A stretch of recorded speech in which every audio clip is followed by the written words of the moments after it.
मन मंदिरा गजर भक्तीचा.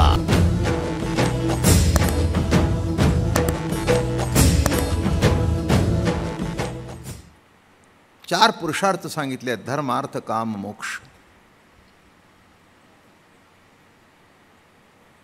मोक्ष हा परम प्रयोजन आहे.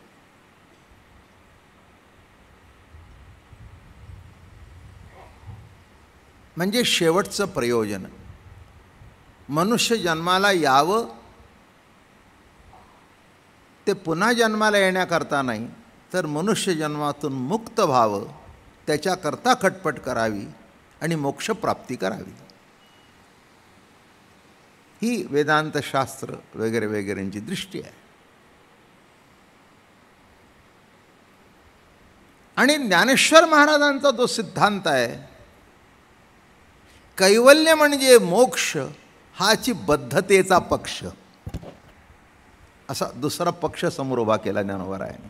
हे वैशिष्ट्य आहे माऊलीचं. म्हणजे एका विचारधारेचं जे परमप्रयोजन, ते परमप्रयोजन म्हणत नाहीत.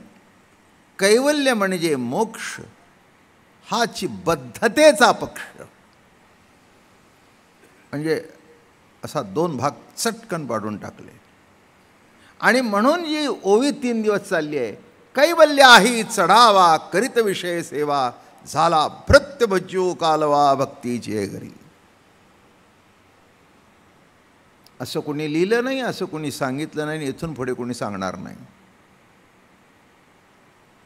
जे सांगितलं ते ज्ञानोबारायांनी, आणि पुढे अवतार घेऊन असा जर ग्रंथ निर्माण झाला तर समजावा ते ज्ञानोबारायात.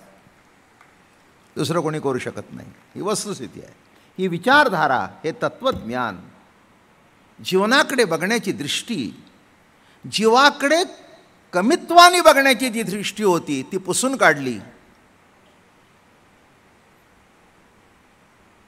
आणि जीव म्हणजे प्रभूचा प्यारा आहे. आपल्या मुलावर जसं प्रेम असतं तसं परमात्म्याचं जीवावर प्रेम आहे, जीवमात्रावर प्रेम आहे. म्हणून सगळ्याला समत्वाने वागणं. काय सुख दुःख हा काही विशेष महत्त्वाचा प्रश्न नाही आहे.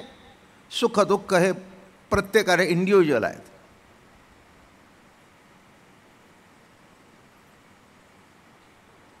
इथे रोज निराळ्या पद्धतीने सांगतो. इथे माझी प्रवचनं चाललीत, काहीला बरं वाटणार, काहीला बरं वाटणार नाही.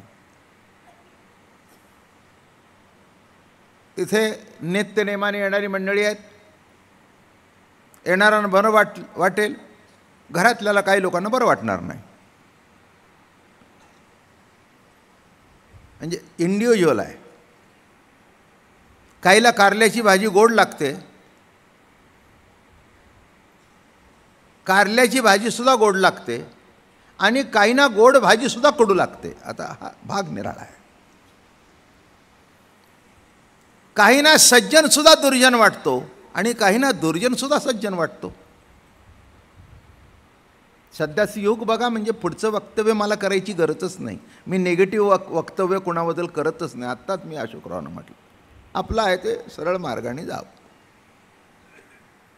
नाही, बघा ना, की जीवनाकडे बघण्याची, जीवाकडे बघण्याची, केवळ त्याचे दोष काढण्याकरता बघणं आणि त्याचे दोष काढून टाकण्याकरता बघणं. बघा नीट आहे का? दोष काढण्याकरता बघणं आणि दोष काढून टाकण्याकरता बघणं हा भाग निराळा आहे. तसं ज्ञानोबारायांनी जीवाकडे आपलं अपत्य म्हणून बघितलं बरं का. म्हणून नाथ महाराज म्हणाले, कृपाळ उदार माझा ज्ञानेश्वर. जनाबाई सारखी दासी नामदेव महाराजांच्या घरामध्ये, ती काय म्हणते माहिती आहे का? मरोनिया जावे बा माझ्याच्या पोटा यावे, बा माझ्याच्या पोटा यावे, बा माझ्याच्या पोटा यावे. ऐसे करिगा माझ्या भावा, ऐसे करिगा माझ्या भावा, ऐसे करिगा माझ्या भावा, सखया माझ्या ज्ञान देवा. सखया माझ्या ज्ञानदेवा, सखया माझ्या ज्ञानदेवा. काय कळलं? दासी जनाबाई, तिला असं वाटलं मरून जावं पण बा माझ्याच्या पोटा यावं. केवढं कौतुक आहे. असं वाटलं नाही की हे अमके आहेत का तमके आहेत.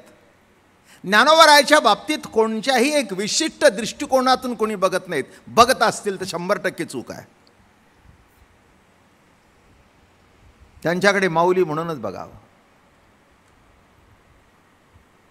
दुसऱ्या कोणत्याही दृष्टिकोनातून बघू नये. दृष्टिकोन ठेवूच नाही.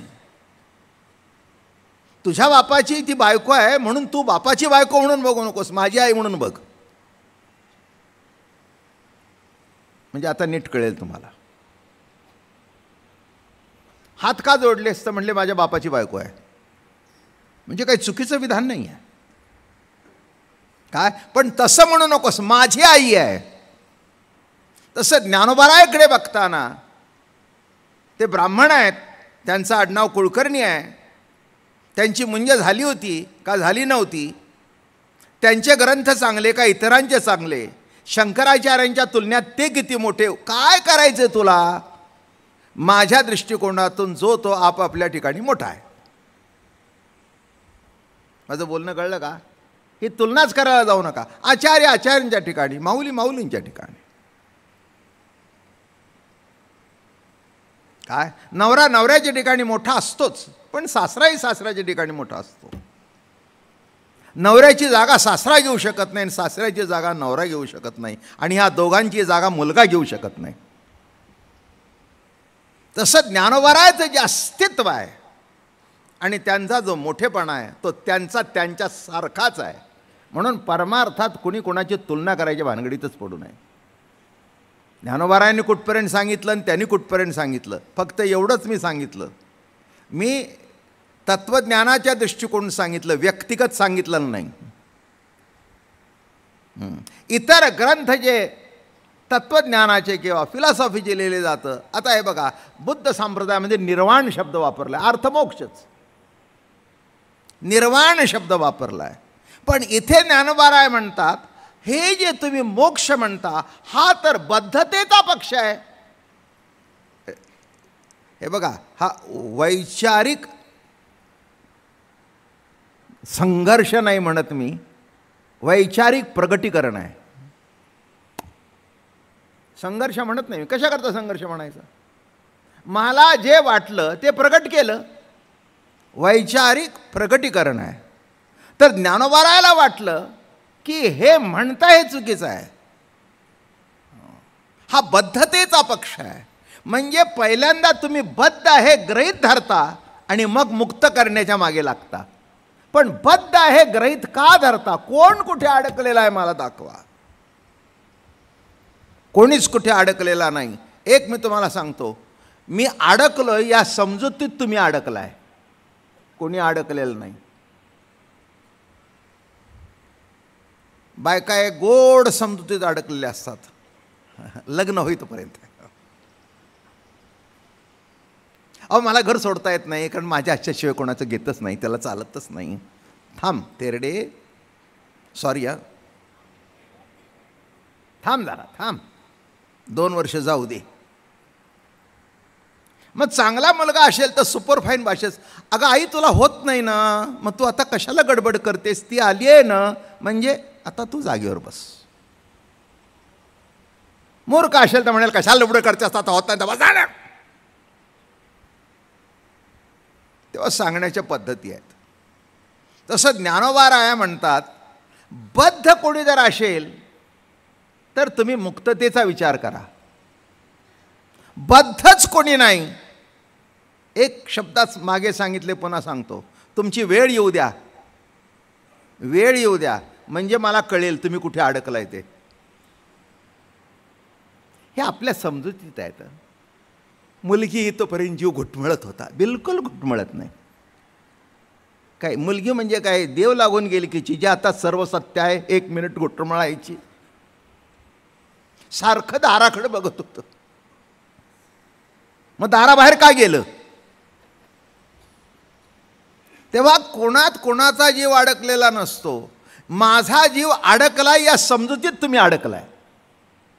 म्हणून महाराज म्हणतायत बद्धतेचा पक्ष आहे, त्या भानगडीत पडता का? कोण कुठे अडकलेला आहे? कोणीच कुठे अडकलेलं नाही.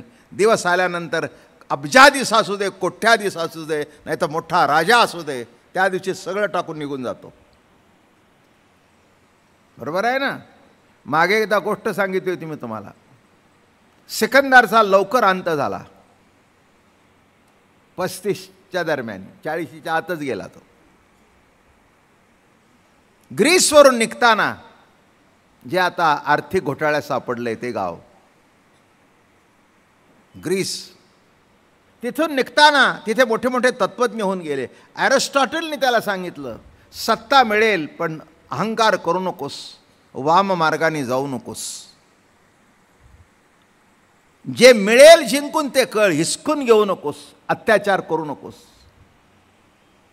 पण याला प्रत्येक पावलाला विजय मिळत गेला. आणि आजूबाजूची जी माणसं असतात ना ती विचित्र असतात. ज्या अर्थी तुम्हाला एवढा जय मिळतोय त्या अर्थी सरकार तुम्हीच देव. म्हणून एखादा माणूस तुम्हाला देव म्हणू लागला ना की त्याच्यापासून 4 फूट लांब जा.